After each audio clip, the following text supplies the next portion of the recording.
बिस्मिल्लाहिर्रहमानिर्रहीम। अस्सलामु अलैकुम वरहमतुल्लाहि वबरकातुहू।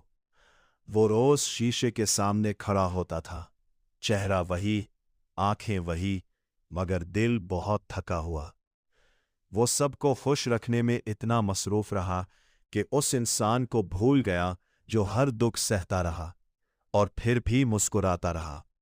उस दिन दिल ने आहिस्ता से सवाल किया, पता है वो इंसान कौन है जो शीशे में नजर आ रहा है? वो तुम हो। इस्लाम हमें याद दिलाता है कि ये जिस्म, ये दिल, ये जान अल्लाह की अमानत है, और अमानत का ख्याल रखना सिर्फ जिम्मेदारी नहीं, इबादत है। अल्लाह ये नहीं चाहता कि बंदा खुद को तोड़कर नेकी करे, बल्कि वो चाहता है कि बंदा खुद को संभाल कर उसकी तरफ आए। उसने शीशे में खुद को देखा और आहिस्ता से कहा, मैं तुम्हारा ख्याल रखूंगा, क्योंकि अल्लाह ने मुझे तुम्हारी जिम्मेदारी दी है।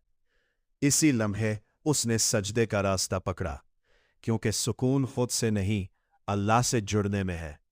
जो शख्स अपने आप को संभालता है वही नमाज को थाम पाता है, और जो नमाज को थाम ले, अल्लाह उसकी पूरी जिंदगी संभाल लेता है।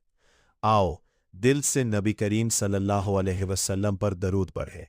अल्लाहुम्मा सल्ली अला मुहम्मदिन व अला आलि मुहम्मदिन कमा सल्लैता अला इब्राहीमा व अला आलि इब्राहीमा इन्नका हमीदुन मजीदुन। अल्लाहुम्मा बारिक अला मुहम्मदिन व अला आलि मुहम्मदिन व अला आलि मुहम्मदिन कमा बारकता अला इब्राहीमा व अला आलि इब्राहीमा इन्नका हमीदुन मजीदुन। और आज अपने रब से एक वादा करे, नमाज को कभी न छोड़े, चाहे हालात जैसे भी हो। या अल्लाह, हमें खुद का ख्याल रखने की तौफीक दे और हमें नमाज कायम करने वालों में शामिल फरमा।